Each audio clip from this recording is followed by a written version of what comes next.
j'aurais pu me réveiller un jour et être aveugle. Ouais, en fait, l'image de la personne grosse, c'est elle va être sur son canapé à bouffer du McDo. Aïe, aïe, aïe. Là, tu te dis j'ai un cancer. Bah, je sais pas. Quand je serai mince, je serai à l'endroit où je veux t'es être. pas dans l'instant présent, t'es pas dans le plaisir. Je me suis dit, mais qu'est-ce qu'il va me raconter ? Il va me raconter que la tumeur a explosé dans mon cerveau ou quoi ? Il me prend les mains et il me dit, vous n'êtes plus seul. Oh. Moondust Therapy, le podcast qui raconte en images. Ici, on parle d'histoire de vie et je les sublime en photo. Je m'appelle Alvina, je suis photographe et fan de podcasts, alors j'ai imaginé un condensé des deux. J'invite des gens à mon micro et je les prends ensuite en photo. Moondust pour la magie de la photographie, celle qui raconte, qui répare parfois.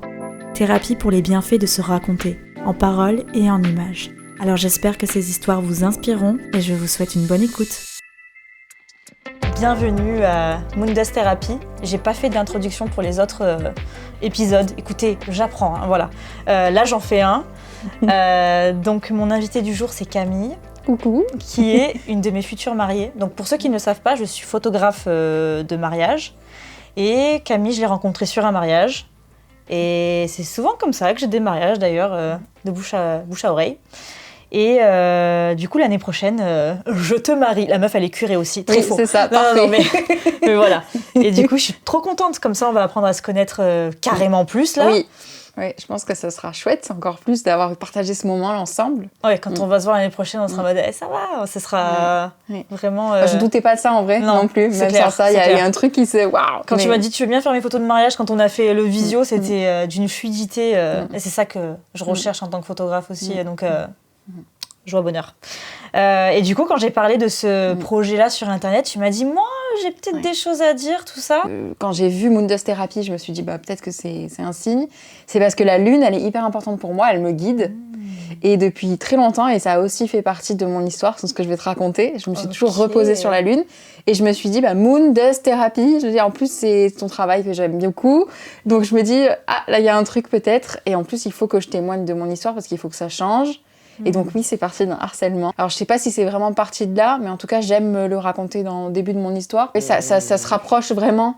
C'est au même moment certainement que les choses sont arrivées, sauf qu'il y a une des choses dont je ne savais pas, puisque j'ai eu 10 ans d'errance médicale. Pour faire un peu simple, pour vous expliquer, donc elle sait déjà, mais juste rapidement, j'ai été diagnostiquée d'une grosse maladie il y a 5 ans. Mais au moment de mon adolescence, je ne le savais pas, et certainement que c'était déjà le cas. J'étais déjà malade. Donc ça, on ne sait pas quand est-ce que c'est apparu. On ne sait pas trop, mais on pense que ça a mis à peu près une dizaine d'années à apparaître et à grossir. Et donc, au moment de mon harcèlement à l'école, c'était le cas. Donc, ce qui se passe, c'est que je suis formée plutôt que les autres. J'ai mes règles très très tôt. Je crois à 9-10 ans, j'avais déjà mes règles. Comment tu le vivais, toi, sa petite ? C'était une période un peu sombre au niveau de mes parents qui se séparaient un peu de manière hardcore. Donc, je me disais, je le vivais un peu seule parce que c'est vrai que comme par hasard, j'ai mes premières règles au ski. On part en vacances au ski, on partait jamais au ski avec mon père, ma petite sœur et un couple d'amis. Donc la femme du couple, elle était enceinte. Et donc au moment où j'ai mes règles, évidemment, elle n'a rien sur elle. Elle va bientôt accoucher. Elle est là en mode d'accord, ok. Et donc tu lui as dit et tout. Tu savais ce que c'était les règles. Je l'ai vu et là je me suis dit d'accord. Parce que 10-11 ans. Oui. Hyper jeune. Oui. On est vraiment des bébés à 10-11 ans, quoi. 11 ans, c'était février de mes 11 ans. Ok, donc tu savais ce que c'était les règles et tout, t'étais en mode je suis sortie de là, j'ai mes règles. Oui, c'est ça. Je suis sortie de la pièce des toilettes et j'ai dit, j'ai mes règles. Et c'était comme un truc grave. Ok, pour toi...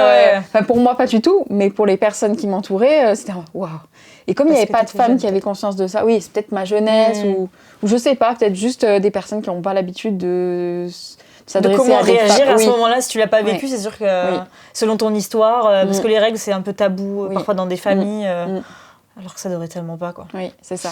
Ok. Et même encore aujourd'hui, moi en tant que jeune femme, je lis encore des livres sur les règles, je me renseigne sur le cycle, sur comment baser ma vie sur mon cycle parce que c'est précieux et ça je m'en suis rendu compte plus tard. Voilà, je suis plus sous hormones et du coup un jour je ferai un épisode sur ça, ça c'est sur la symptothermie. Ah cool. Parce que moi je suis à balle sur ça et et c'est hyper important le cycle, mais qu'est-ce que ça conditionne ma vie, quoi. Et en plus souvent t'oublies que ça conditionne ta vie, tu te fais avoir par tes propres cycles alors que quand même ça revient, c'est le principe d'un cycle, ça revient tous les mois.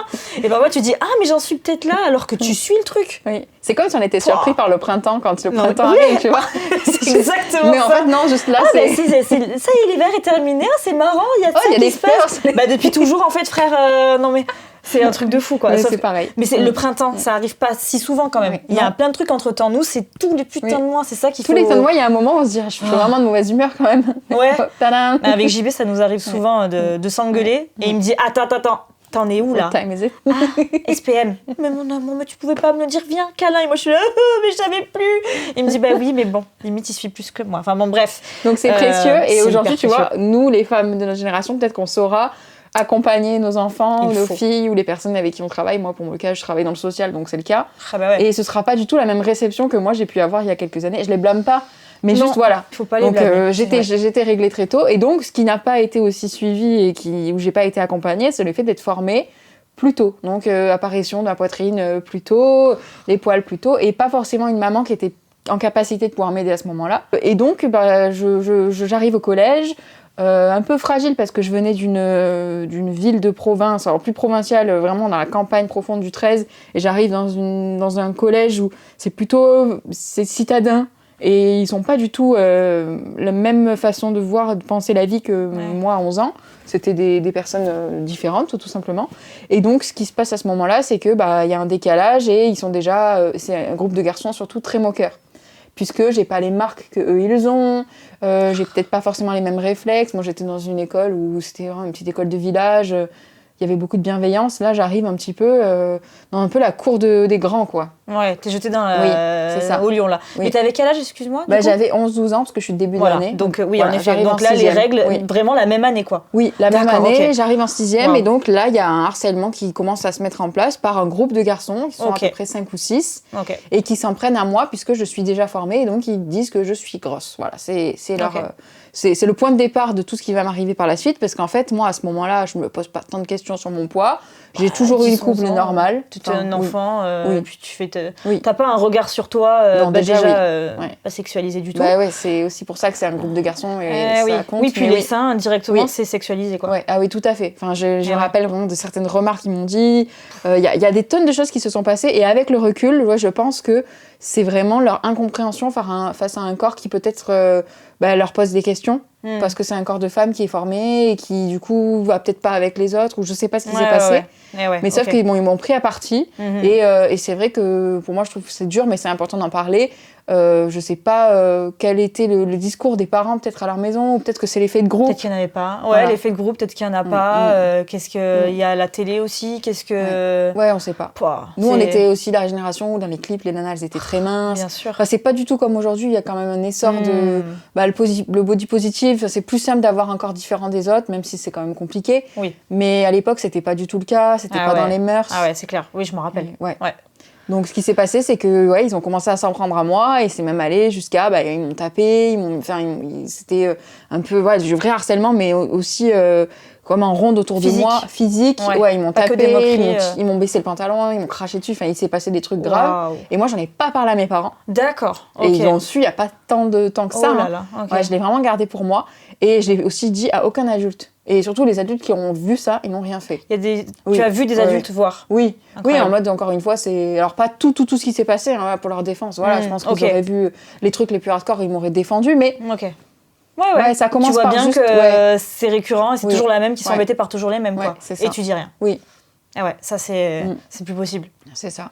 Mais là, on en parle tellement que j'ose espérer que tes pions, tes, je sais pas moi, les profs, tu Ouais. dis non, ça c'est pas possible, tu arrêtes.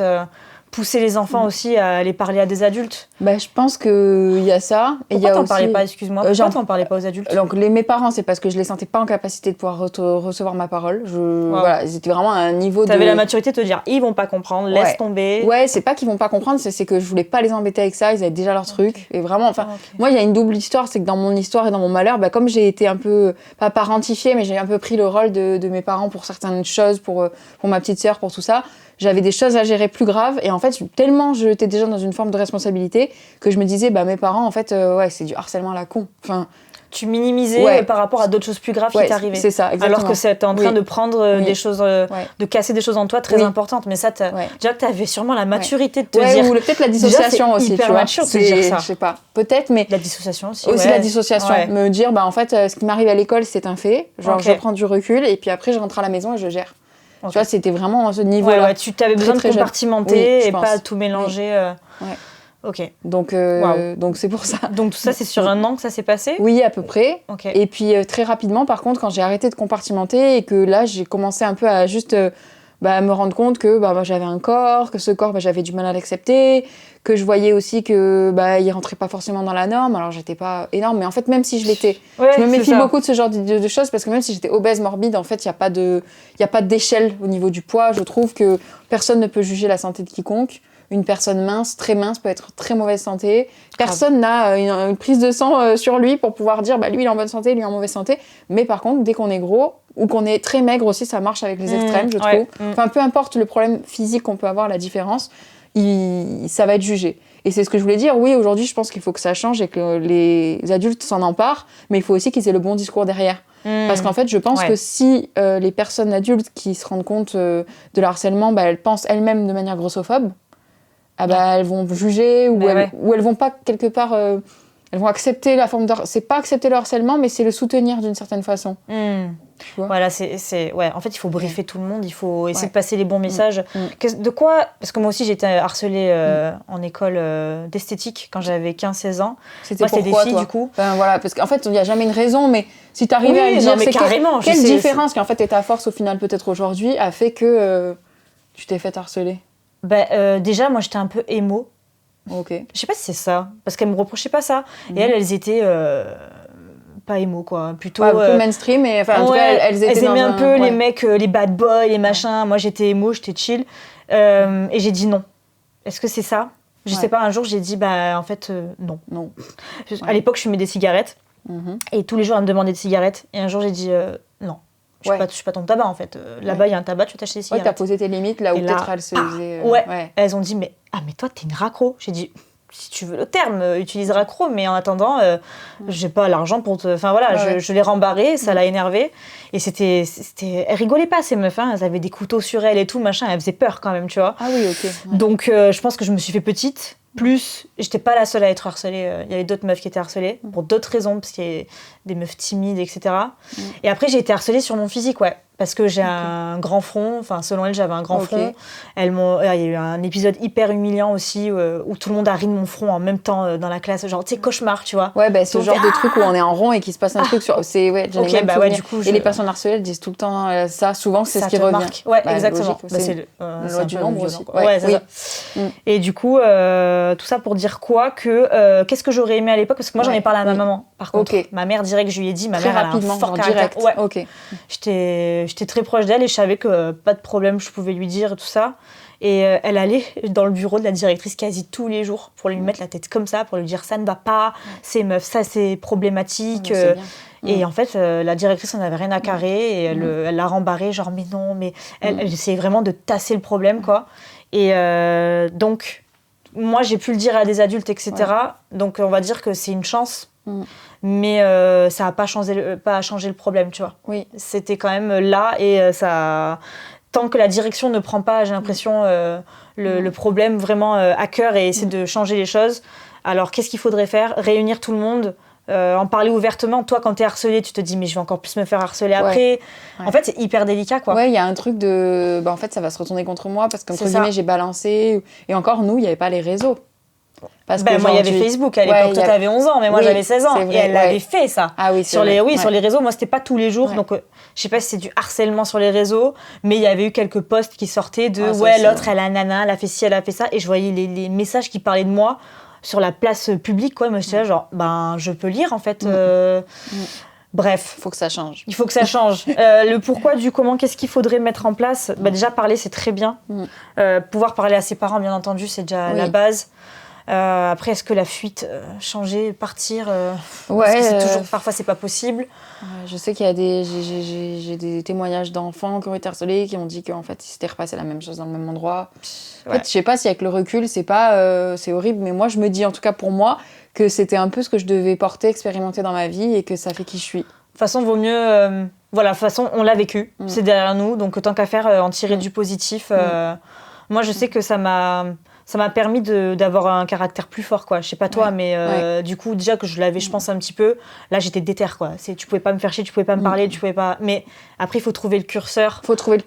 C'est tellement... T'es énervé dans la vie et vas-y, cette personne, je peux lui laisser peut-être un peu... Ouais, je sais pas, moi, ce qui a été développé chez moi, si j'ai encore des barrières, des protections par rapport à cette époque-là, je pense que oui. Ouais. Moi aussi, ouais. Je me sens pas toujours à l'aise dans les groupes. Enfin, tu vois, il y a quand même. Ouf. Non, mais les groupes, mais il y a pas si longtemps, hein, même le groupe d'amis de JB qui sont très cool, j'étais là, je savais pas trop où me mettre. Parce que t'as peur de paraître quoi, de la personne un peu bizarre ou de fou, de te faire rejeter à un moment. En fait, ce truc aussi de volte-face, tu vois, Enfin, je sais pas si t'as vécu ça, mais moi, au début, c'était assez chill. Et d'un coup, il y a eu un moment où ça a basculé. Et c'est toi, on ne te veut plus, en fait. Ouais, moi, je pense que c'était plus jeune, dans la donc classe, je sais t'es pas, pas mais accepté et t'es une merde, point. Et là, il n'y a pas de retour en arrière. Et c'est tellement rapide, tu vois. Enfin, bref. C'est encore un sujet vaste, le harcèlement. Mais du coup, toi, tu dis que tu milites carrément pour ça. Oui. Bah, je fais tout mon possible pour raconter mon histoire, pour que ça puisse... pour qu'on puisse comprendre qu'en fait, pour le coup, c'est tellement vaste que je pourrais parler de toutes sortes d'harcèlement, mais je parle surtout de l'harcèlement grossophobe. Ouais. Puisque... c'est ça qui te reprochait d'être grosse. Ouais, c'est ça. Point. Wow. Point à la ligne. Donc, ça veut dire quoi ? Ça veut dire, cette personne-là, elle mange mal, elle fait pas de sport. En fait, l'image de la personne grosse, c'est elle va être sur son canapé à bouffer du McDo. Non. Mais à la fois, même si c'était le cas, c'est pas ça le problème. Mais en fait, c'est comme si... il y a une image mentale dans la société, c'est le gros, il est sale, le gros... Enfin, je sais pas ce qui se passe pour que ça soit perçu comme ça, mais en tout cas, c'est comme ça que moi, je l'ai vécu. Et je l'ai tellement intériorisé, cette image négative que les autres avaient de moi, que très rapidement, je me suis dit, il va falloir que ça change.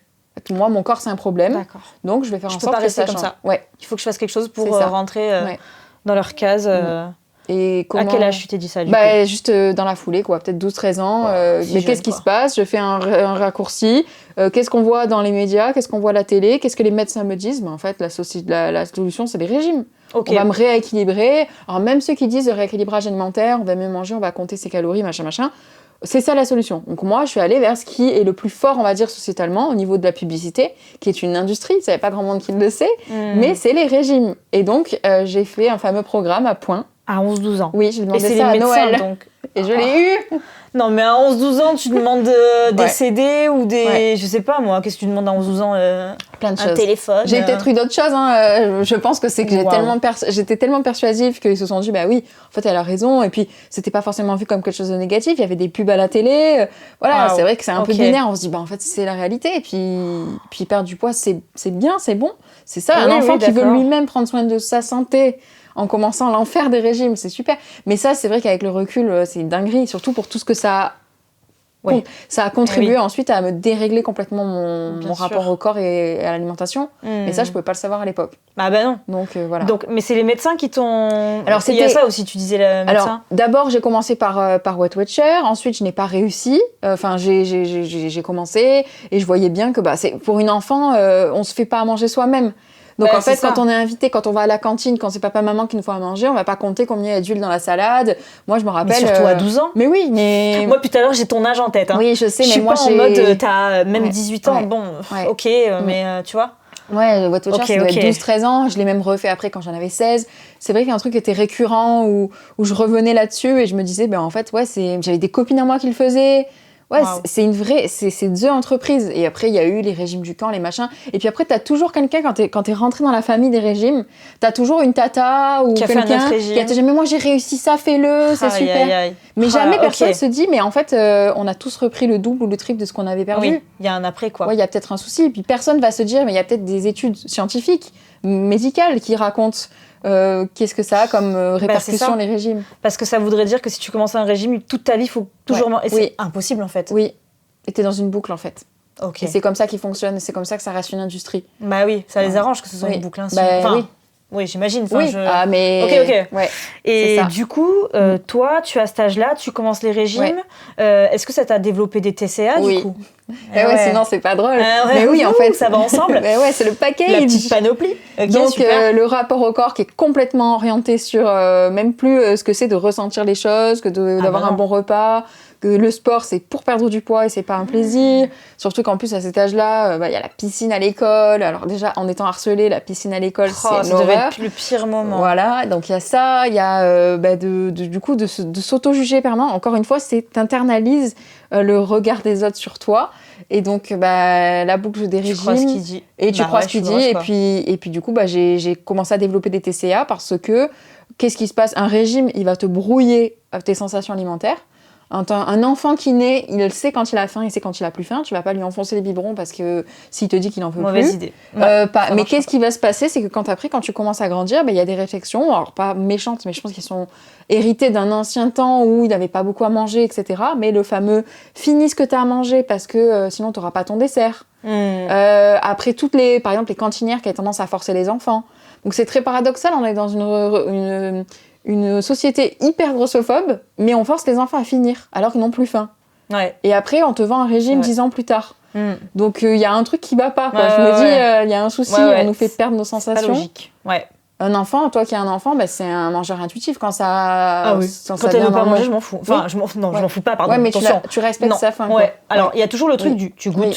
Ça, c'est important. Si t'as demandé quelque chose, tu manges au moins 3 cuillères. Même si le plat est assez gros. Hein. Tu manges 3 cuillères, t'as plus faim.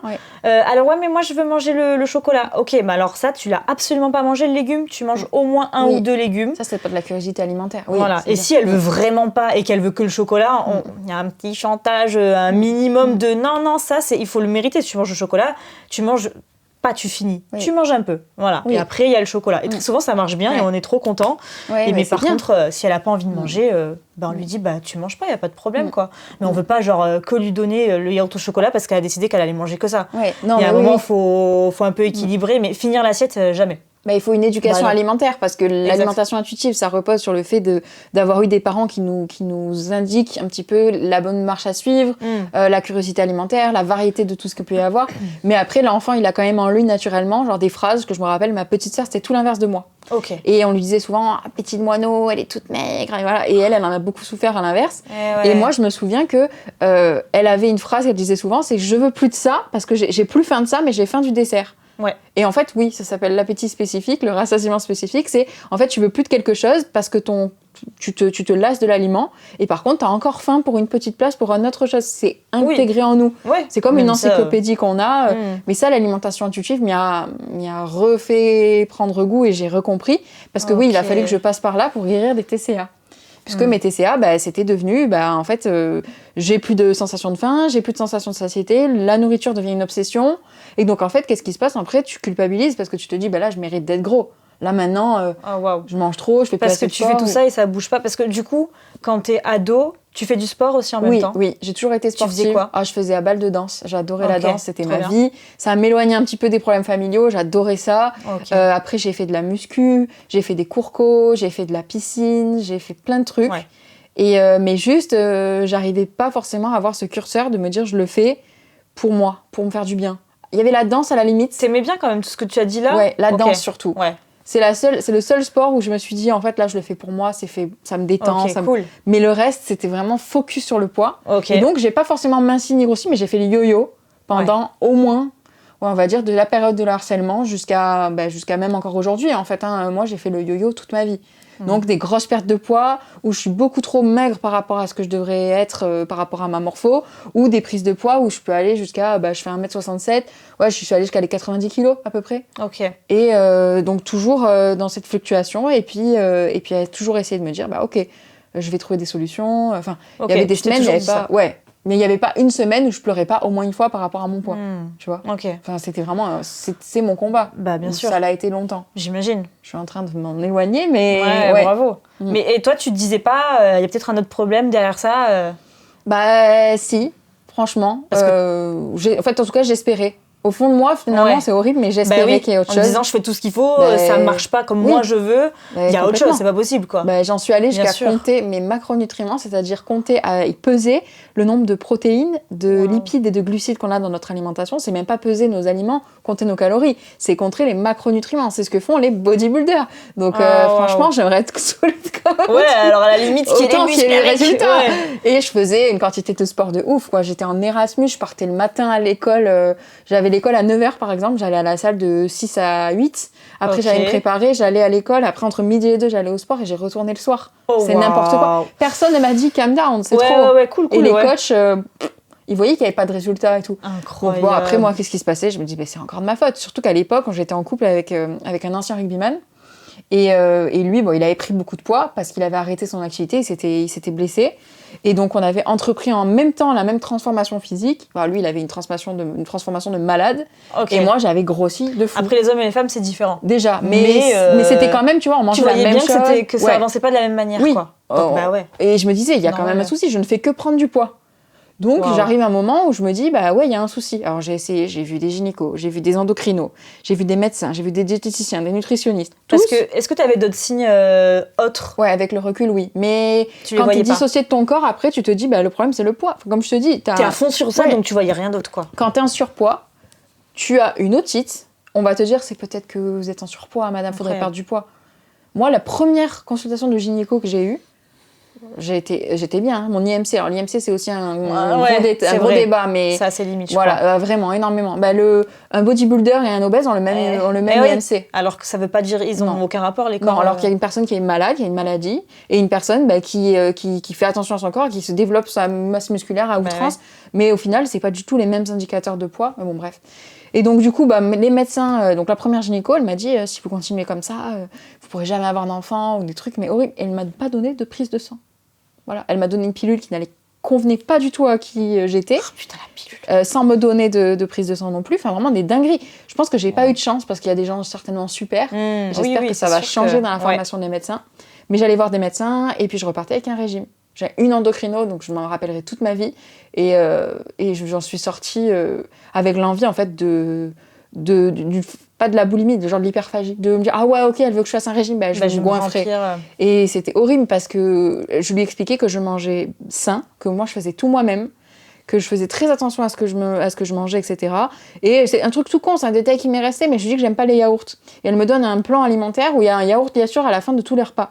Je dis, mais je vais pas manger un truc que j'aime pas. Et en fait, le régime, c'est ça, c'est tu manges quand t'as pas faim, parce qu'en fait, c'est ton seul quota de nourriture que t'as.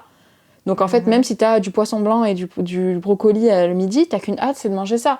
Parce que on te sous-alimente. Donc en fait, ça tient pas non plus. Et ça te tient pas non plus, mais en fait, dans l'idée, c'est que t'as plus aucun plaisir à manger. Et à la fois, du coup, c'est hyper paradoxal parce que tu te remplis alors que t'as pas faim. Mais en même temps, c'est une obsession. Enfin, Donc c'est tout le contraire de ton truc de l'alimentation intuitive, là, dont tu tout me parlais. l'inverse. Et du coup, pour terminer avec le fait que j'avais un pressentiment, je suis allée voir un nutritionniste. Je lui explique, je lui dis que je commence à réfléchir, à essayer de vraiment changer les choses pour une fois. Je me dis, nutritionniste, c'est quelqu'un qui a fait des études de médecine. J'y vais. Et lui, premier rendez-vous, il me parle de respect de satiété, de faim, de rassasiement. Je me dis, waouh, chose que tu n'as jamais forcément entendue. Ouais, c'est pas mal. Et la deuxième fois où j'y vais, il me dit, mais là, cette fois-ci, je vais vous donner un plan éclair. En général, c'est pour faire en sorte que la personne, elle suive le régime et qu'elle continue. Et au moins, elle perd 10 kilos d'un coup en un mois.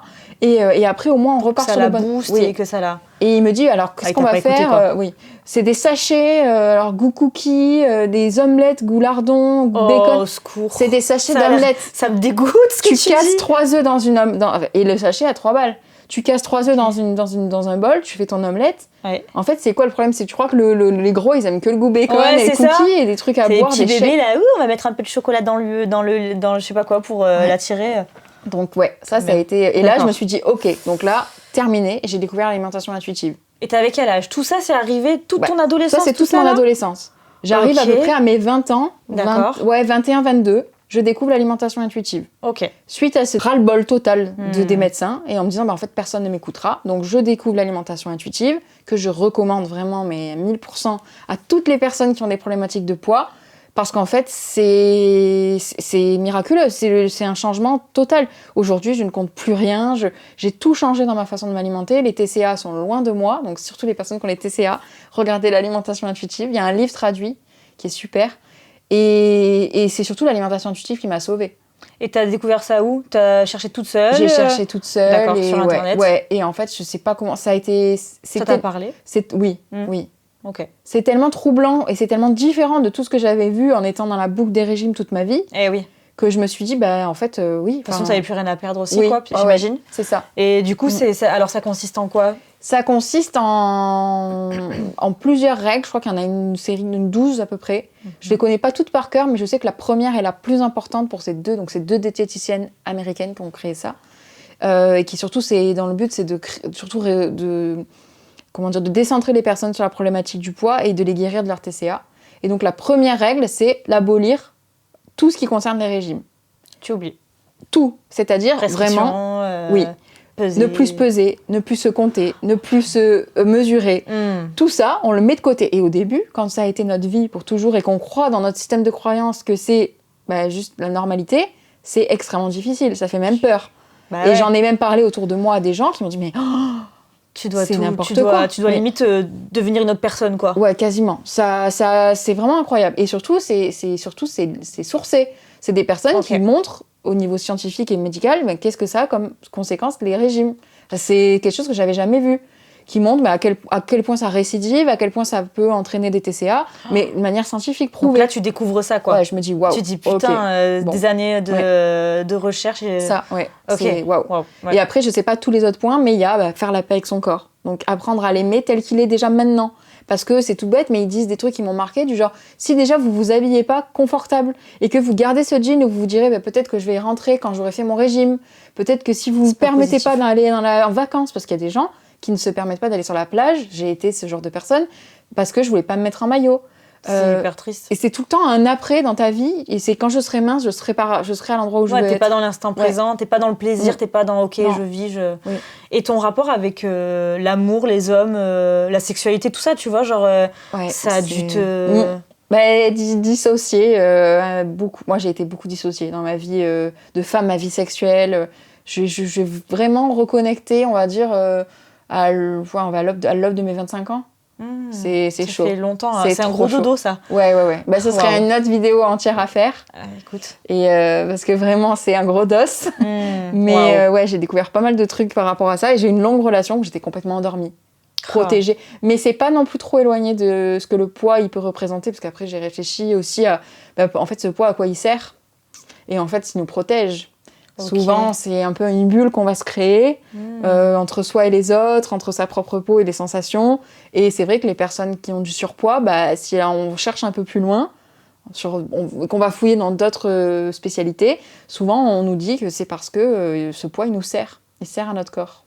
Est-ce qu'il t'a protégé de... Parce qu'il y avait des personnes qui devaient te protéger, qui l'ont pas fait, du coup... je pense. C'est la première fois qu'on me dit un truc comme ça. Je sais pas, ça me vient et je me dis, est-ce que c'est un mécanisme de ton inconscient pour te protéger parce qu'on l'a pas fait pour toi ? Oui, je pense qu'il y a frissons. Ça. Oui, c'est chaud. Surtout qu'en plus, je l'ai découvert après plus tard que dans ma toute petite enfance, j'avais vécu aussi peut-être des attouchements. Donc en fait, tu vois, il y a aussi ça. Il y a aussi, j'ai pas été protégée, mon corps s'est senti être une proie. Tout ça, c'est lié au fait que je suis une femme ou alors que j'étais un enfant. Et donc, je me suis toujours sentie un peu... voilà. Et en plus, je me suis fait harceler très tôt au moment de mes règles. Donc, en fait, je pense qu'il y a tout ça, c'est mon parcours. Mais ça m'a mené à avoir ce poids. Et ce poids, il avait une utilité. Et donc, dans mon couple... c'était mon ancien couple, parce qu'aujourd'hui, la personne avec qui je me mariais, c'est complètement différent. J'espère bien, c'est un avant et un après. Je pense que d'ailleurs, si je n'étais pas tombée malade... je ne serais jamais là où je suis actuellement. Oui. Et je ne serais pas bientôt prête à me marier avec la personne à qui j'ai me marier. Donc voilà, mon histoire avec la personne. Je suis restée 10 ans avant quand même. en couple avec la même personne, qui m'a accompagnée comme il a pu, mais je pense que lui aussi, il avait eu des problématiques de poids et il avait lui aussi des difficultés par rapport à ça. Donc on a fait comme on pouvait. On était deux gamins et on a cheminé ensemble. Mais oui. Et c'était notre vie et c'est mon histoire, ça fait partie de moi aussi, mais voilà. Tout à fait. Ok, donc là, tu découvres cette nutrition intuitive qui change ta vie et pas que. Ça change ma vie parce que ce qui se passe, c'est que du coup, je vais plus me focaliser sur les régimes. Je vais réapprendre à, c'est tout bête, mais faire du sport pour moi. Et tu y arrives. Parce que très souvent, il y a des... Tu sais, tu regardes du développement personnel, genre arrêtez de stresser, c'est-à-dire prenez du temps pour vous et tout. Et il y en a plein qui te disent, moi, je peux pas le faire, je peux pas juste le lire et dire, ok, alors aujourd'hui, je prends du temps pour moi, nanana. C'est plus compliqué que ça. Toi, en tout cas... T'as réussi à prendre ta vie en main à ce moment-là et à te dire, ok... Je pense que c'était tellement fort comme découverte que oui, et puis il y a aussi le concours de circonstances qui fait que c'est au moment du Covid. Donc c'est tout bête, mais j'ai le temps, parce que c'est les confinements, donc j'ai le temps de m'y plonger et je m'y plonge entièrement. Et je pense que c'est le cas pour beaucoup de personnes qui ont eu des changements de vie à ce moment-là, ça a été en ma faveur. Donc à ce moment-là, je découvre ça, j'ai le temps pour le faire, mes études sont en poste parce que j'étais en école d'art à ce moment-là.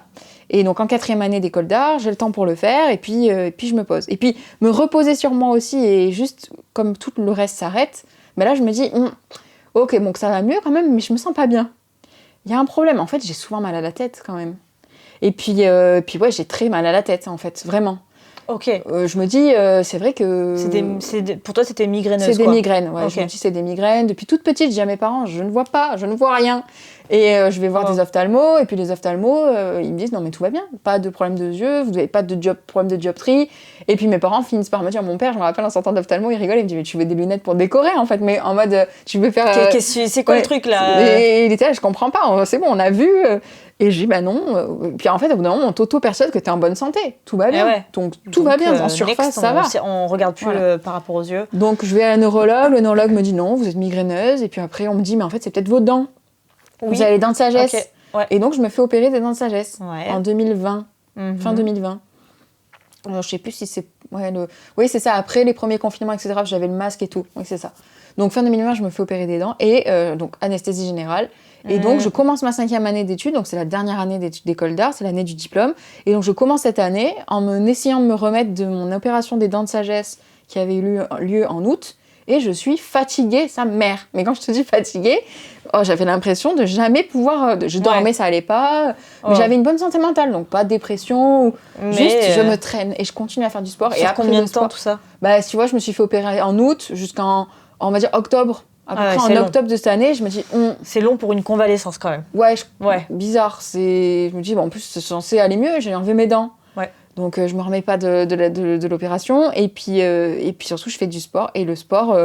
et je fais du sport pour mon plaisir, là. Mais sauf que c'est plus trop un plaisir et j'arrête d'en faire parce que quand je rentre chez moi après une séance, j'ai mal à la tête, mais que je dois m'enfermer dans le noir. Ça s'accentue ou C'est en pulsation, ça tape là. Et t'as toujours eu ça ou là, c'est vraiment abusé ? Ça s'accentue, c'est abusé, vraiment. Donc, je me dis, bon, bah là, franchement, là, ouais. En vrai, je sais pas, j'ai l'impression que les migraines, c'est assez courant dans la société quand même. Il y a beaucoup de gens qui disent, bah oui, moi je suis migraineux, etc. Et je sais pas d'où ça vient. Moi, j'en connais des gens qui, dans mon entourage très proche, qui ont des trucs, ça les met à plat et il n'y a pas de réponse, quoi. Bah, peut-être que je vais leur en donner et c'est intégré. Bah, écoute, ça m'arrangerait parce que c'est des personnes que j'aime très fort et à chaque fois, je suis là, tu sais pas quoi faire et... Peut-être qu'ils ont eu des bons neurologues qui leur ont dit passe un IRM, peut-être, mais souvent, c'est peut être corrélé. Ok. Mon petit conseil que je pourrais donner aussi. Et donc là, ouais, j'ai super mal et puis je vois une sage-femme aussi parce que je décide d'arrêter de me faire suivre par des gynécos. Désolée pour les gynécos qui regarderont cette vidéo, mais je ne suis tombée que sur des connards finis et des connasses. bien, hein, mais ouais. Et donc je me dis sage-femme, c'est beau sage-femme et elle me m'ausculte et elle me dit votre pilule, je pense que ça va pas parce que je vois que mes règles sont pendant tout ce temps-là, du coup, tu prenais la pilule. Oui, en plus. Et elle voit que mes cycles sont pas ouf, et puis elle m'ausculte les seins, comme là c'est Octobre Rose en plus en ce moment. Parfait. Donc pour Octobre Rose. Et sauf que quand elle me presse les seins, elle voit qu'il y a du lait. Et moi, je me dis, ça fait longtemps que vous avez ça ? Et je lui dis, depuis toujours. Enfin, il n'y a pas toutes pour les toi, c'est pas. Ouais, tu as toujours été comme ça. Il n'y a pas toutes les femmes qui ont du lait selon le cycle. Et ouais. Ça s'appelle la galactorée, et elle me dit, non, il va falloir que vous fassiez un bilan complet. Elle me le prescrit. Elle me dit, vous allez voir aussi tel endocrino, je vous le recommande, vous y allez. Et moi, dans ma tête, j'étais là, les endocrinos, il va falloir que je parle de ce que je mange. Et bon... Ah ouais, parce que souvent, là, t'as un peu la phobie. Et là, je me dis, c'est reparti, quoi. Et je dois retourner dans ce truc médical. Et donc, en novembre 2020, je vais chez un endocrino, je lui raconte encore tout mon parcours. Et à la fin, elle me dit, je vais vous donner toutes les... Elle était très spéciale, elle me dit je vais vous donner tous les bilans sanguins qu'il faut, mais par contre il y a bien un truc qui va pas parce que si votre conjoint il a perdu du poids et pas vous, il a bien fallu qu'il le prenne ce poids, donc c'est que vous mangez pas correctement, il y a un problème. Bon, encore. Elle te resserre la même chose que tout le monde. Donc là je me dis, et par contre j'ai pas fui l'analyse sanguine, je me dis là... Ouais, ok. Voilà, je me dis l'analyse parce sanguine... que pourquoi jusque-là tu l'as fuyé ? On te l'a proposé mais tu l'as fuyé ? Non, je le faisais mais j'aurais pu me dire, non on me l'a jamais donné assez complète. Oh, okay. Mais j'aurais pu un peu, tu vois, me dire en fait encore une personne qui va me remettre en cause et qui me dit que non. Braquer, quoi. Et cette fois-ci, je me suis dit non, là je vais lui prouver qu'il y a un problème. Que tu manges pas mal. Et qu'il y a peut-être un souci hormonal. Et donc je fais la prise de sang et donc elle me reçoit à son cabinet et elle me dit il y a un souci. Vous avez la prolactine qui est indétectable, donc c'est une des hormones qui est liée à l'hypophyse. Qui à la base est en surnombre, je crois, pour les femmes qui sont enceintes, parce que c'est tout ce qui est allait, c'est lié à la lactation, d'où la galactorée. Donc on a déjà une première piste. Et elle me donne un IRM. Et moi, je vais pas chercher sur Internet, parce que je me dis, je vais faire l'IRM. Tu sais pas ce que c'est? Tu veux pas savoir ce que c'est? Je cherche pas à comprendre pourquoi j'ai certaines hormones en trop. Je vais pas le taper sur internet. Ok. Donc elle te sort tous ces mots-là et dit, tu vas pas commencer à. Elle me dit je vais faire l'IRM et parce puis... que tu flippes peut-être ou mais je comprends pas déjà pourquoi elle me donne un IRM alors que j'ai une hormone en trop. Ouais.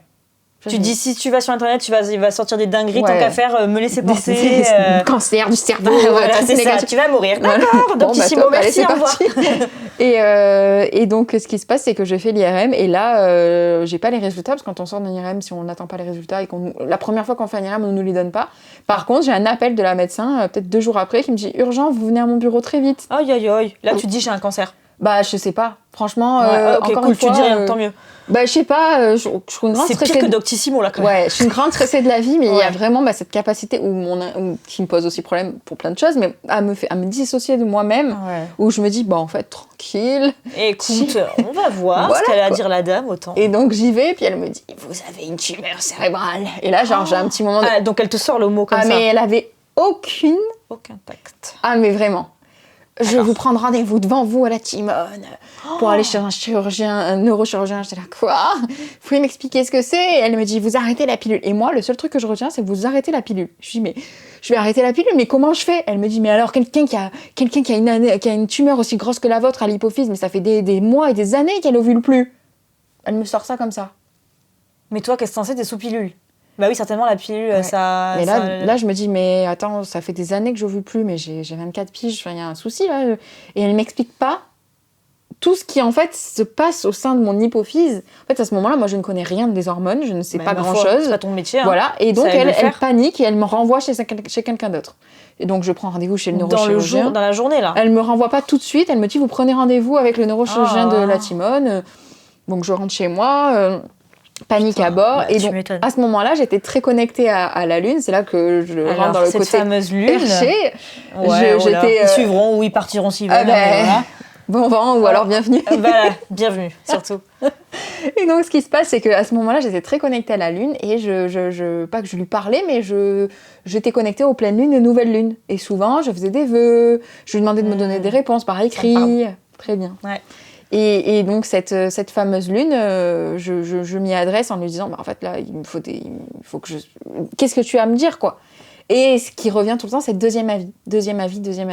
Oui, purée médicale, ça c'est... Et j'étais... Alors là c'est dingue, mais j'étais dans mon bain, j'avais mis des bougies et tout. Et je lui demande d'avoir une réponse et j'ai un 2 qui se met sur ma mousse, mais genre vraiment qui se forme dans la mousse de mon bain. Et là, je me lève et je vais voir sur Doctolib où je vais voir les avis. Je regarde meilleur endocrinologue, j'étais à Aix à l'époque, Aix-en-Provence, tout. Je tombe sur un monsieur qui s'appelle Docteur Blanc. Et donc, j'appelle. Et j'étais pas allée le voir lui à la base parce qu'il il fait 6 mois pour le consulter. Donc, moi, c'était urgent. Ouais. J'appelle sa secrétaire et je lui dis bonjour, est-ce que je pourrais avoir un rendez-vous ? Elle me dit oulala, avec Docteur Blanc, il va falloir attendre un peu. Et elle me dit attendez, il y a quelqu'un qui s'est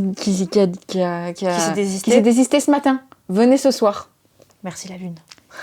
Non mais incroyable, ok. Donc j'y vais, j'attends, parce qu'il est très fort mais il est surtout très long parce que du coup ce monsieur est un docteur merveilleux qui prend beaucoup de temps avec ses patients et donc en général il a toujours 2h30 de retard. C'est l'horreur mais il est merveilleux. Et donc il arrive à la fin de la journée, il vient me chercher. En même temps trop mimi quoi. Donc on avait tous les deux nos masques comme ça et puis il découvre mon dossier et là je le vois... Je le vois un peu comme... Alors, il est trop mignon, c'est vraiment le monsieur qui est passionné par son métier, par ses patients, qui met du soin aux choses, et je vois qu'en fait, à la fois, il est quand même un peu excité par ce qui est en train de se passer, parce que je pense médicalement... Un nouveau cas intéressant à traiter. Médicalement, à mon âge, une tumeur aussi grosse, parce que oui, donc du coup, cette tumeur, elle faisait à peu près la taille d'une petite balle de ping-pong. Elle était dans mon sinus caverneux. Derrière, donc c'est au niveau de l'hypophyse, ça englobe totalement mon hypophyse. Et donc j'arrive dans ce cabinet complètement tremblante en me disant mais en fait qu'est-ce qu'il va faire ? Enfin, il va m'expliquer. Il se lave les mains parce qu'on était en plein Covid. Il se lave les mains, il enlève son masque. Ouais. Il me prend les mains et il me dit vous n'êtes plus seul. Oh. C'est la première fois. Il est trop mimi. Oui. Ouais. Je me suis dit, bon, il va t'ausculter quoi en fait C'est la première fois de ma vie que j'ai un médecin qui fait ça pour moi. Mais pour moi, ça sert à ça, les médecins. Oui. Bordel. Oui. Là. Tous donc, là. Merci Patrick Blanc. Merci Docteur Blanc. Trop chouchou. Oui. Ok, donc... Et il m'explique tout.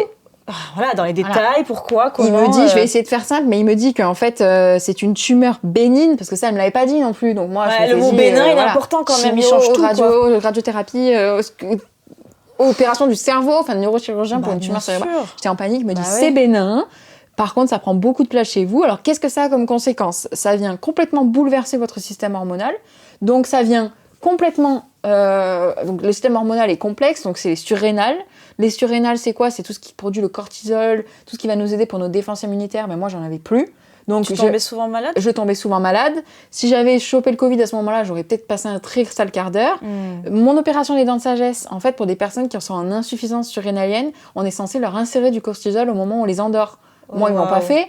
Donc voilà pourquoi j'étais fatiguée. J'avais plus de thyroïde. La thyroïde n'envoyait plus rien, donc j'étais en hypothyroïdie énorme. Oui, extrême. Ça par rapport au poids, j'en connais pas grand-chose, mais je sais que ça peut jouer. J'avais froid, j'avais chaud, j'avais plus d'hormones, j'avais plus de... Mais alors là, la pilule, mais elle avait rien à servait à rien. J'avais plus de règles, j'étais complètement stérile. Et donc là, il me dit, alors écoutez, je vais vous expliquer un peu ce qui va se passer. Il dit, je vais vous hospitaliser parce que vous êtes trop fragile. Donc on arrête les études, on ne voit plus personne. Donc je pars à l'hôpital. Choc quand même. Ouais, choc. Choc et... Et en même temps, on prend quand même tout ça au sérieux. Enfin, c'est une nouvelle chose à essayer, quoi. Oui, après, mais là, j'étais paumée. Tu m'étonnes, avec tout ce que j'étais en panique totale. Ouais, je me dis, OK, là, il y a un vrai truc qui se passe. Donc, je vais à l'hôpital. Ils me font des examens donc de vue, des IRM, ils me font des prises de sang sur des cycles, en fait, parce que les hormones, c'est très cyclique, encore une fois. Donc, toutes les 2 heures, ils venaient me faire des prises de sang, donc ils me réveillaient dans la nuit. Et en fait, on a un bilan complet de tout ce qui se passe dans mon corps et de tout ce que la tumeur a eu comme influence pendant, ils pensent, à peu près 10 ans. Ok. Donc, voilà. Ouais. Et donc, ce qui se passe, c'est que je sors de l'hôpital avec un traitement qui s'appelle le Dostinex. Donc, c'est un traitement qui permet de baisser complètement la prolactine et de venir réduire la tumeur. Donc, ça, c'est tous les jeudis soirs que je devais le prendre. Et de la cortisone pour compenser ce que mes surrénales ne produisent plus. Du lévothyrox pour compenser ce que mes thyroïdes ne produisent plus. Et pour l'instant, mes règles et ma fertilité, on laisse en suspens parce que j'ai pas de désir d'enfant. Mais on me dit, à 24 ans, ça va être très, très, très chaud, voire impossible. Voilà. De quoi que j'ai mes règles encore à nouveau un jour. Wow. Et que j'ai un enfant ou des enfants. Donc là, on me pose ça. Sur le coup, mon cerveau, il fait... Pouf, plus tard. On pose. D'abord, les 10 ans, là. Pourquoi, comment, qu'est-ce qui se passe ? C'est ça. Et après... Là, je me dis, c'est bon, on met sur pause et tout. D'accord. Et donc, je prends le médicament et c'est vrai que je passe un sale quart d'heure. Bon, déjà, j'arrête mes études, donc c'est quand même une année de mon diplôme.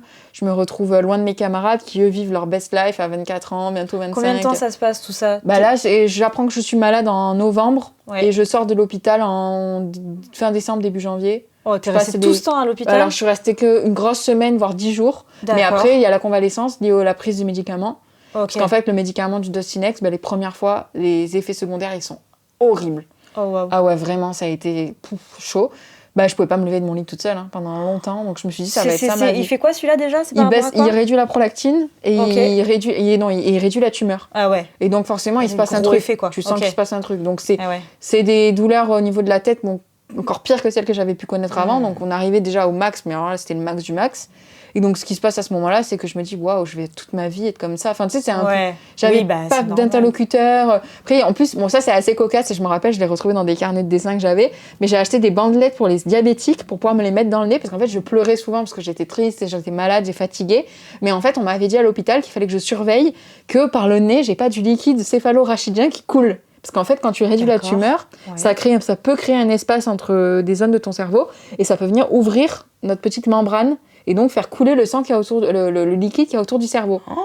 Et ce liquide, contrairement aux larmes, il est sucré. Donc il fallait que je me mette des bandelettes dans le nez pour voir si j'avais mes larmes, pour savoir où j'en étais. Et j'ai des carnets. Le stress. Et donc que des trucs comme ça. Donc c'est ta vie. Tu passes de tes étudiante en art, tu vis quand même ta best life et puis des trucs que tu te dis ça va être ça ma vie. C'est quoi qui t'a aidé là Tu t'es raccroché à quoi ? Tes proches, l'art ? À ce moment-là, l'art. L'art. Déjà, je décide de filmer toute ma vie. À ce moment-là, je commence à filmer et à photographier. Donc là, tu as une archive. Oui. Tu peux faire un blog de vlog de ce moment-là. Ouais. J'ai des moments de ma vie. Alors un vlog, peut-être pas parce que j'étais plutôt poétique et je posais ma caméra Et je me voyais en train de faire. Bah, Ou... un vlog, Alors, en j'ai fait. des appels avec mes proches. Par exemple, j'ai un appel avec ma maman où elle me réconforte au téléphone et moi, je pleure. Enfin, vraiment, c'est Wow. ça. J'ai beaucoup de scènes. Donc, au tout début, c'est beaucoup de scènes où je suis allongée avec mon plaid. Je me vois, je suis blafarde. Enfin, par rapport à aujourd'hui, j'ai pas le même teint. Genre, je pleure dans mon lit. Je raconte, je dis que je veux quitter mon corps, que je veux quitter mes douleurs. C'est fort, hein, c'est des choses Bah, fortes. oui, oui, Mais il y a oui. aussi plus tard, quelques mois après, les premières fois où je vais chez mon médecin, j'apprends que la tumeur, elle a réduit et j'appelle ma mamie pour lui dire. Il y a les premières fois où je redanse. Il y a la vie qui reprend. Et donc, j'écris aussi des L'évolution, textes. quoi. J'écris des textes. Et donc là, on est en décembre, janvier, février. En mars, je me dis, peu importe ce qui va se passer, je passe mon diplôme, c'est pas grave. Ok. Et donc, entre-temps, je me pose sur la Lune. La Lune me donne d'autres réponses. Elle me parle d'un monsieur qui s'appelle Joe Dispenza, qui a écrit Le placebo, c'est vous. Et Ok. il met en place toutes sortes de choses pour que toute notre intuition et notre intention partent dans la guérison.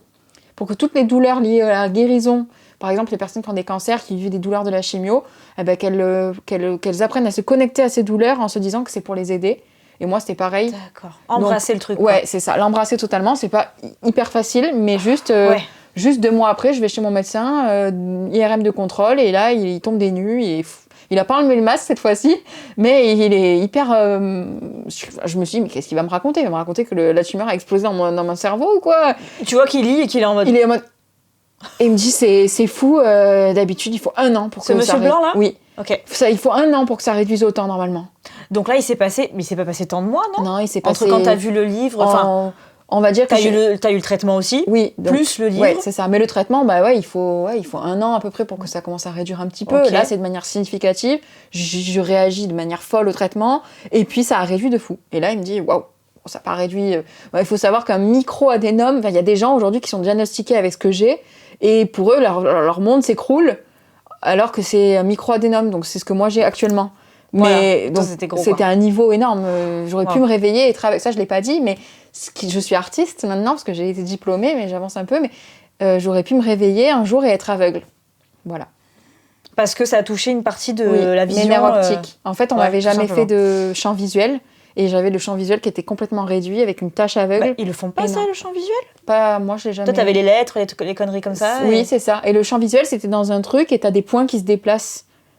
Non, C'est pas rare, le- il y a ah, rarement des gens Ah, qui. ok. Je pensais Alors, qu'ils le peut-être faisaient à tu chaque l'as déjà. fois. Moi, non. Ouais. Bon, je dis ça, je me rappelle plus. Mais dans C'est- ma tête, en tout cas, Ouais. de meuf qui n'y connaît rien, Mm.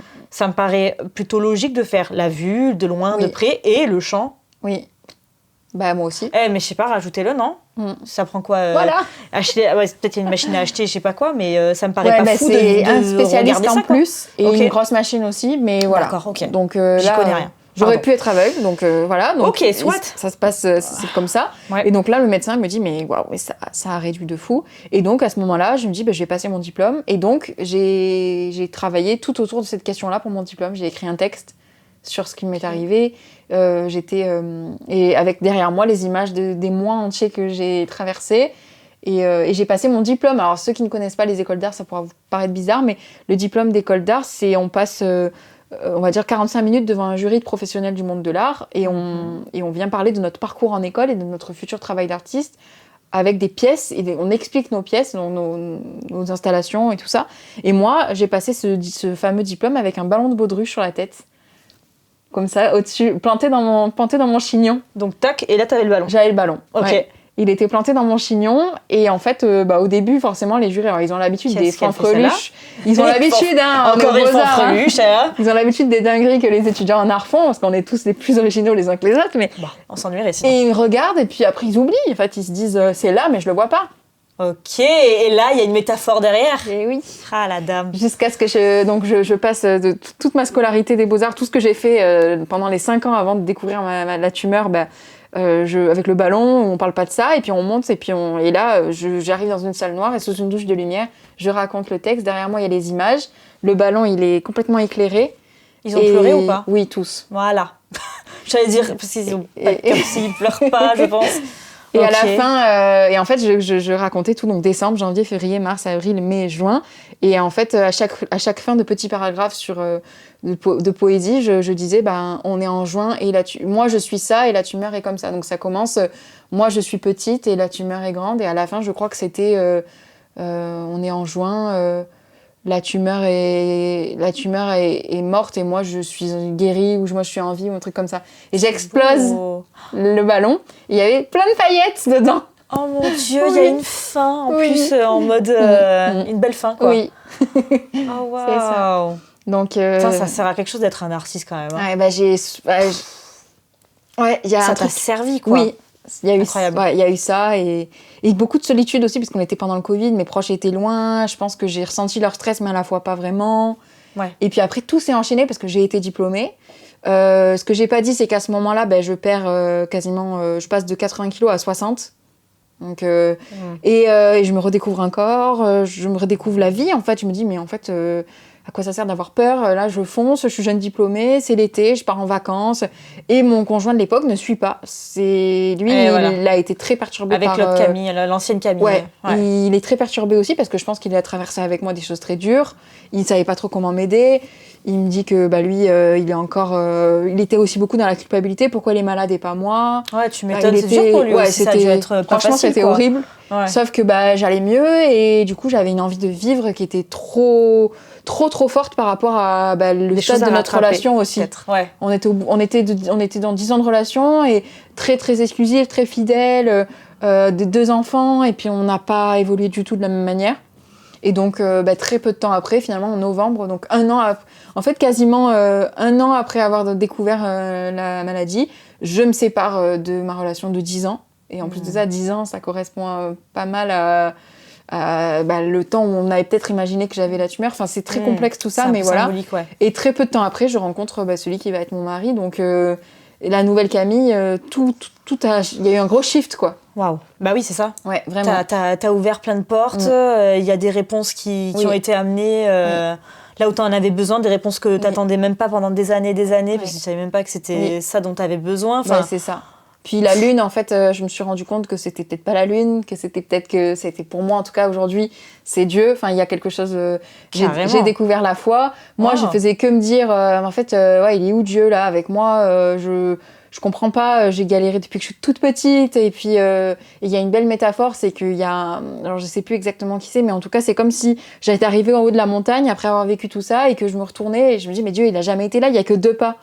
Il y a que 2 pas, je vois pas. Il y aurait eu 4 pas s'il était avec moi. Et puis en fait, non, il me portait. C'est pour ça qu'il y avait que 2 pas. Et donc aujourd'hui, il m'a posé. Donc j'ai d'autres défis, puisqu'il m'a posé à côté de lui. Je le vois dans ma vie, mais je dois maintenant vivre d'autres choses. Mais c'est un gros shift, quoi, énorme. J'ai eu mes règles aussi. Ok. Voilà. Alors, c'est... franchement, avant, j'avais un oh fuck quand je le voyais au fond de ma culotte, que je me disais j'ai mes règles. Maintenant, c'est yes, quoi. C'est précieux. Bien donc, sûr, je réapprends à... C'est vrai. Oui, c'est vrai qu'on vit des choses difficiles, on s'en plaint, les SPM, tout ce qui tourne normal, autour de ça. C'est notre quotidien et c'est voilà, chiant. C'est ça. Ouais. Mais en fait, c'est l'avenir de l'humanité, les règles. Ouais. Et on revient à ce qu'on disait au tout début, en plus. Ouais. On a fait un comeback. Ouais. C'est vrai. C'est comme ça qu'on est né. Exactement, c'est hyper important. Et puis c'est à chérir à fond, c'est des cycles de la vie, c'est le cycle des saisons. C'est ça.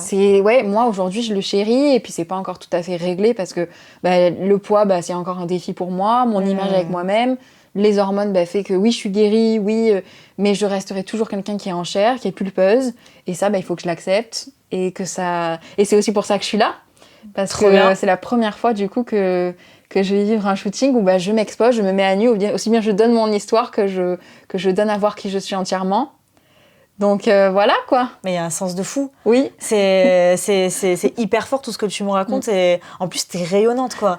Je te jure, après souvent, parfois ça cache justement, ça cache, je sais pas si c'est le mot caché, mais derrière souvent les gens très rayonnants, parfois il peut y avoir des histoires un peu plus dures ou quoi. Et c'est mon cas. Mais c'est beau quoi. Mais du coup là, tu te sens libérée et t'as. Ouais, globalement. Oui. Et là, du coup, cette tumeur, elle est. Elle était comme ça et maintenant elle est plus que comme ça. Donc en fait, c'est une grosse victoire. Je prends toujours le médicament. Te demander. Mais aujourd'hui, je peux faire un footing le lendemain matin. Je vais au travail, j'ai une vie normale. Si la petite moi de 24 ans avait vu, parce qu'aujourd'hui j'en ai 28, si il y a 4 ans j'avais pu dire à la personne qui vivait ça, bah en fait, ouais, tu vas revivre normalement. C'est pas de ta faute. Non, aussi. c'est pas de ta faute. Oui, Ouais. ça c'est important, Putain. je me le dis encore souvent. Ouais. Mais tu vas pouvoir vivre normalement, tu vas pouvoir... voilà, le médicament il va t'aider, tu vas de mieux en mieux le supporter. Et d'ailleurs, c'est ce que je dis quand j'en parle et que peut-être j'en ai pas beaucoup rencontré des personnes qui ont comme moi. Ok. Mais globalement, si je devais le dire à quelqu'un qui vient de découvrir ça, bah, je dirais oui, ça va aller. Le médicament, ça va Il y a une mieux, évolution. tu vas mieux le vivre, tu vas y arriver. Et donc après, je prends toujours aussi la thyroïde pour la thyroïde. D'accord.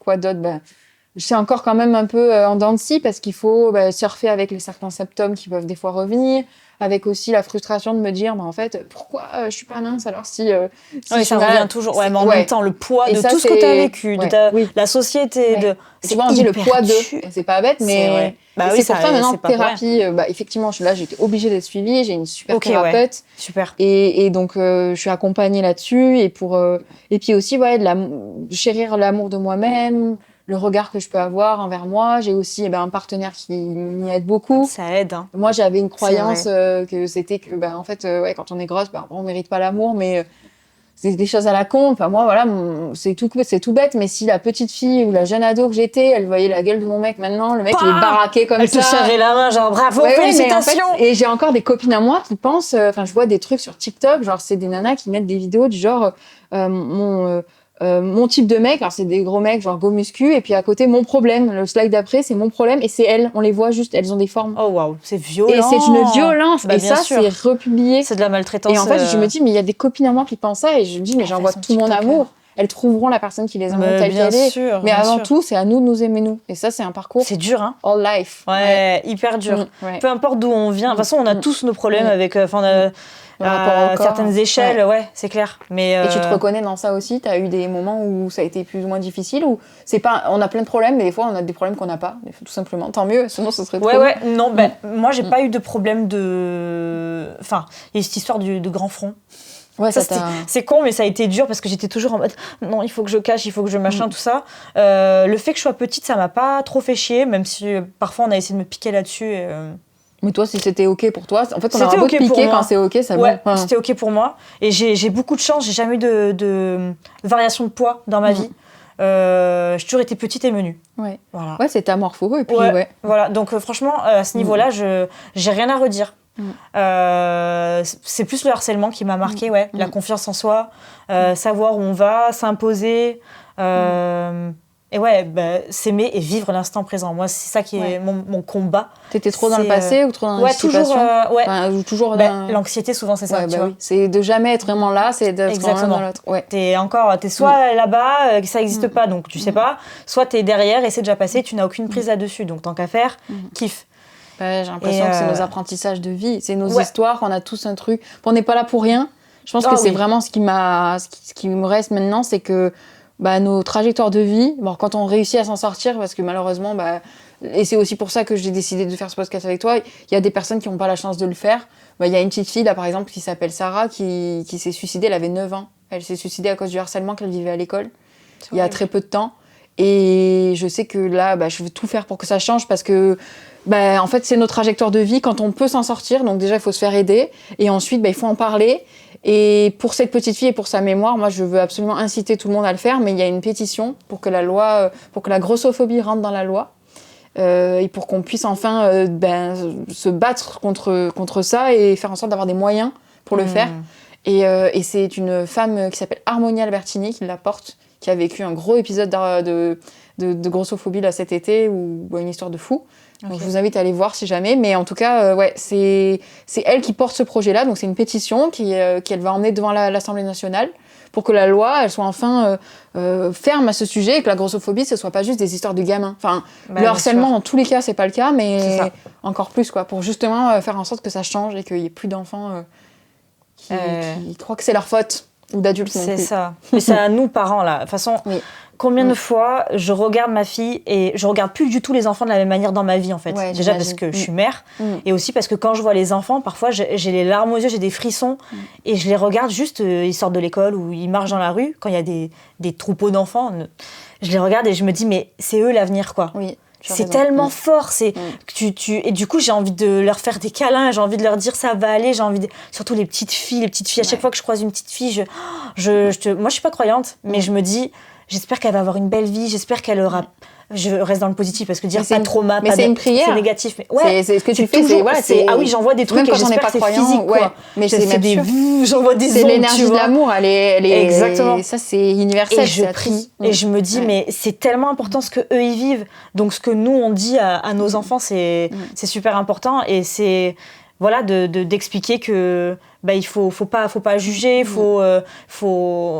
et surtout il faut s'aimer à partir du moment où tu t'aimes bien, parce que s'aimer 100% machin, je suis pas sûre que ça existe, mais que tu t'aimes bien et que si t'as déjà un cadre familial, que dans ta vie t'as pas trop de soucis et tout, tu vas aller faire chier qui en fait.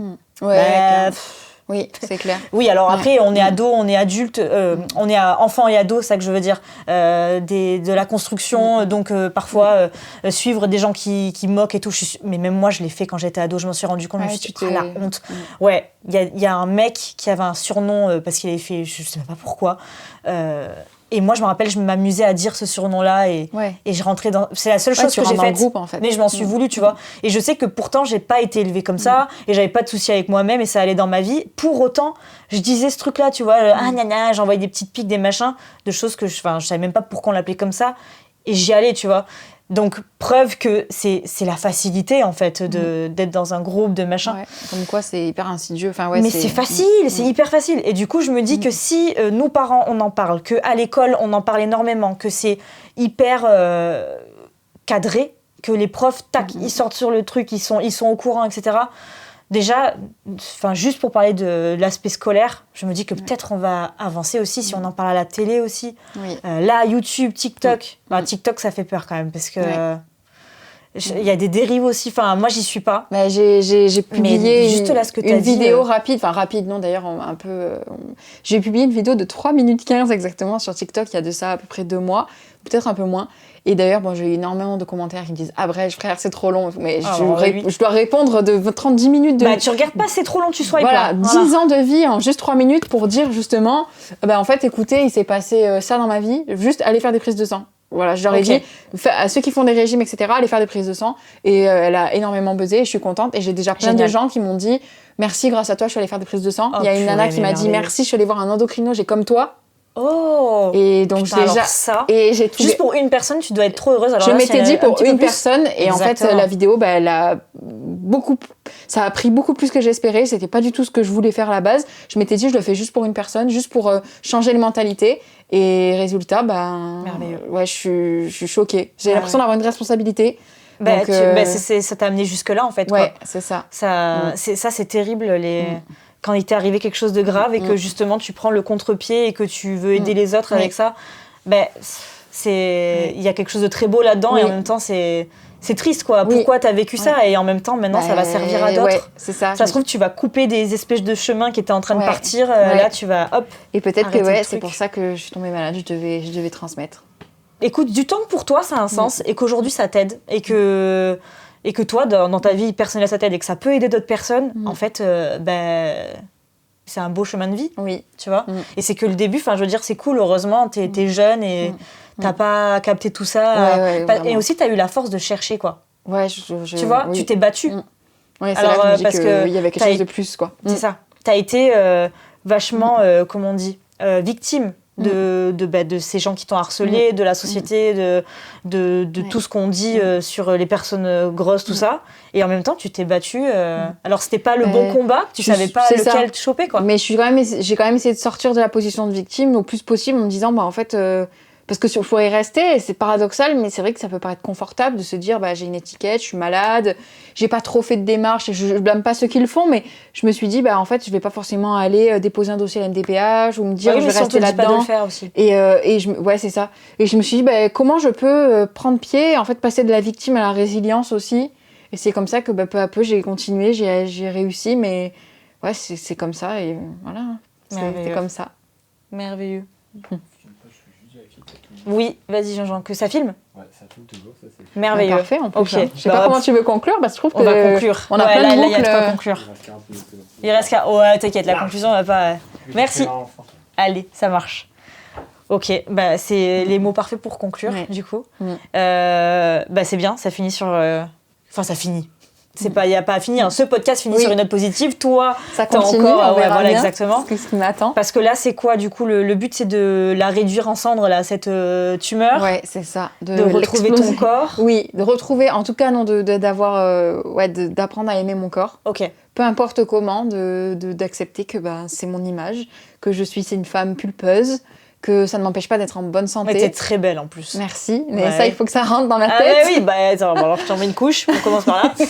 Mais disons quoi, il faut que ça rentre dans ma tête, que j'apprenne à me dire je suis pulpeuse, c'est comme ça. D'apprendre à gérer tout ce que ça a laissé comme trace, on va dire, dans mon cerveau, dans mon estime. Et ça, je pense que c'est beaucoup de femmes en général. Et donc, de retrouver une pleine santé, d'espérer, si je veux concevoir des enfants, que ça soit simple, que ça vienne pas trop poser de soucis. Je te le souhaite très fort si un jour tu veux que ça aille comme...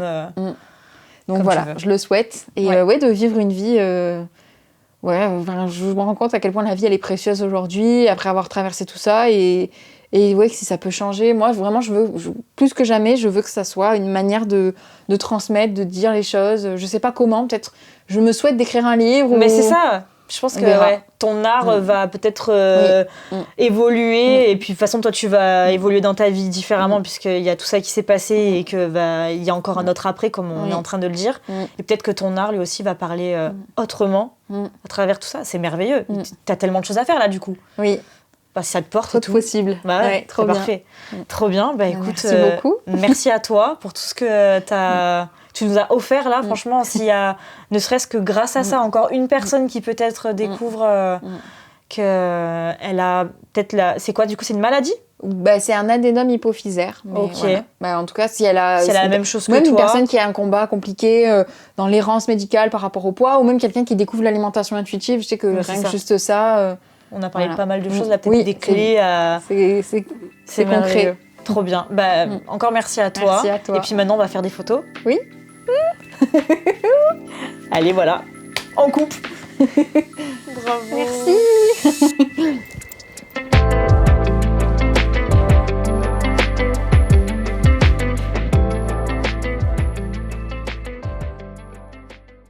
Franchement, avec toi. T'as trop bien parlé.